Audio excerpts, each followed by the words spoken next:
আসসালামু আলাইকুম। এখন শুনবেন সংবাদ শিরোনাম।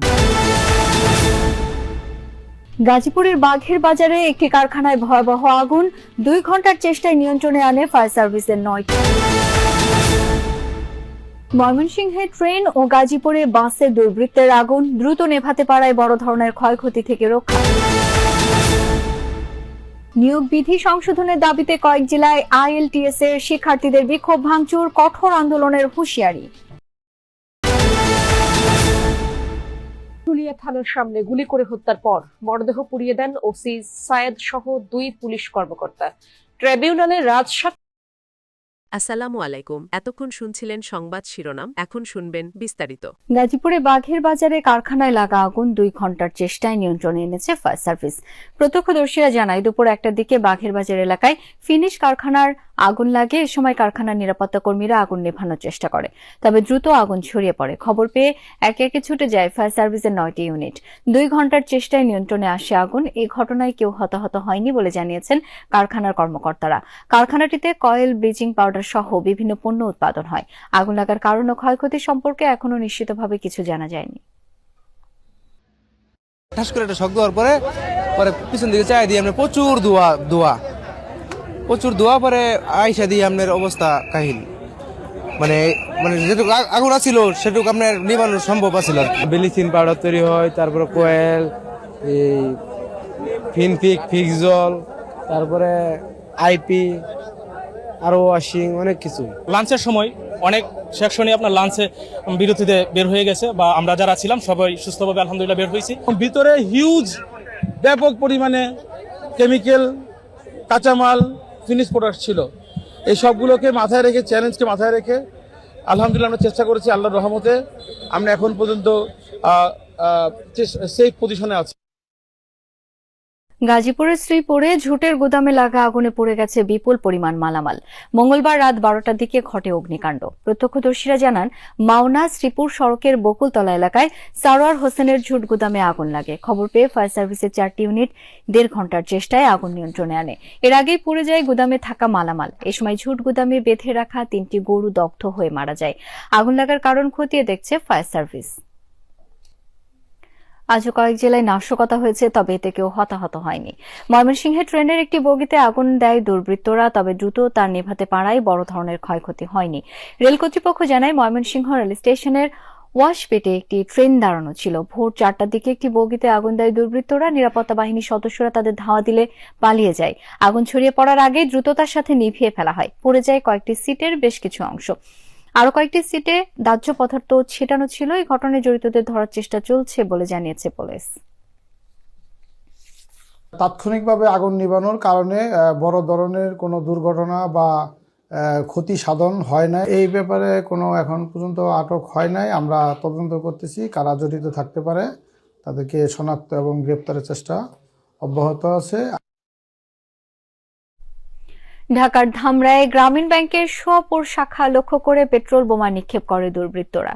সিসি ক্যামেরার ফুটেজে দেখা যায়, ভোরে মোটর সাইকেলে আসা 2 ব্যক্তি ভবনের দোতলায় কার্যালয়টি লক্ষ্য করে পেট্রোল বোমা ছুড়ে পালিয়ে যায়।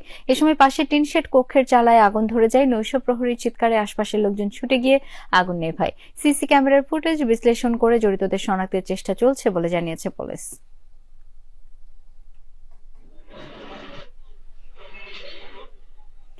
গাজীপুরে একটি বাসে আগুন দেয় দুর্বৃত্তরা। ভোরের দিকে শ্রীপুর উপজেলার এমসি বাজার এলাকায় এই ঘটনা ঘটে। মোবাইলে ধারণ করা একটি ভিডিওতে দেখা যায়, পার্ক করে রাখা বাসটিতে আগুন দিয়ে পালিয়ে যায় এক ব্যক্তি। এ সময় গাড়িতে ঘুমন্ত অবস্থায় ছিলেন চালক। আগুনের তাপে ঘুম ভেঙে গেলে তার চিৎকারে ছুটে আসে আশপাশের লোকজন। দ্রুত আগুন নেভায় তারা। পড়ে যায় বাসের কয়েকটি সিট। প্রাথমিকভাবে পুলিশের ধারণা, কার্যক্রম নিষিদ্ধ আওয়ামী লীগের কর্মীরা বাসটিতে অগ্নিসংযোগ করে। লক্ষ্মীপুর শহরের ইটেরপোল এলাকায় গ্যারেজ মেরামতের জন্য রাখা নিপু পরিবহনের একটি বাস আগুনে পড়েছে। ভোরে হয় এই ঘটনা।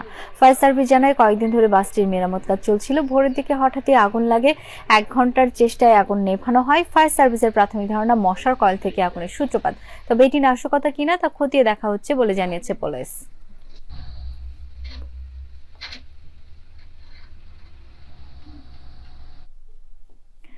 নিয়োগ বিধি সংশোধনের দাবিতে কয়েক জেলায় institute of livestock science technology IELTS এর আইএলএসটির শিক্ষার্থীরা ক্যাম্পাসে বিক্ষোভ ও ভাঙচুর চালিয়েছেন। নেত্রকোনায় সকালে ক্যাম্পাসে জড়ো হয়ে বিক্ষোভ করেন ছাত্রছাত্রীরা। এক পর্যায়ে একাডেমিক ভবনের কয়েকটি কক্ষে ভাঙচুর করা হয়, পরে গেটের সামনে আগুন জ্বালিয়ে বিক্ষোভ করে তারা। প্রাণী সম্পদ অধিদপ্তরের ক্যাডার বহির্ভূত গেজেটেড কর্মকর্তা এবং নন গেজেটেড কর্মচারী নিয়োগ বিধিমালা 2023 সংশোধনের দাবি জানায় শিক্ষার্থীরা। পরে অতিরিক্ত জেলা প্রশাসক সুখময় সরকারের সাথে আলোচনা ফলপ্রসূ না হয় শিক্ষার্থীরা আন্দোলন চালিয়ে যাওয়ার ঘোষণা দেয়। দাবি আদায় না হওয়া পর্যন্ত আন্দোলনের হুঁশিয়ারি দিয়েছেন শিক্ষার্থীরা। পরিস্থিতি নিয়ন্ত্রণে ক্যাম্পাসে পুলিশ মোতায়েন করা হয়েছে। অতর্কিতভাবে নিয়োগ বিজ্ঞপ্তি প্রকাশ করার প্রতিবাদে আমরা আজকে নামছি। আজকে আমরা আন্দোলন ভাঙচুর করতেছি। যেহেতু এই আইএলএসটি গুলা থেকে ছাত্রদেরকে কোনো চাকরি দিবে না, সেহেতু আমরা মনে করি এখানে লেখাপড়ার কোনো প্রয়োজন নাই। আজকের মধ্যে অবৈধ নিয়োগ বিজ্ঞপ্তি এবং অবৈধ ছাড়পত্র বাতিল করতে হবে। আজকে দিনের মধ্যে ওই অবৈধ নিয়োগ বিজ্ঞপ্তি যদি বন্ধ না করে তাহলে আইএলএসটি সব পুরাই দিব। একই দাবিতে গোপালগঞ্জে institute of livestock science and technology আইএলএসটির শিক্ষার্থীরা ক্যাম্পাসে বিক্ষোভ করে। ইট পাটকেল ছুড়ে ভাঙচুর করা হয় একাডেমিক ভবনের জানালার কাজ।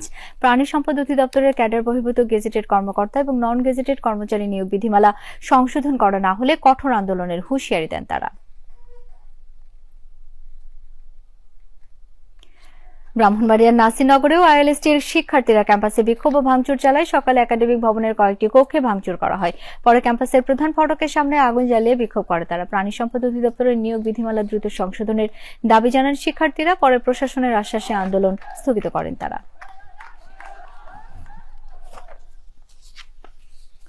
সিরাজগঞ্জের পৌর এলাকার হোসেনপুর ও মালসাপাড়া দুই মহল্লার মধ্যে এখনো থেমে থেমে সংঘর্ষ চলছে, কিন্তু নেই আইন শৃঙ্খলা বাহিনীর সদস্যরা। গণমাধ্যম কর্মীরাও নিরাপত্তাহীনতার কারণে সংবাদ সংগ্রহ করতে পারছেন না।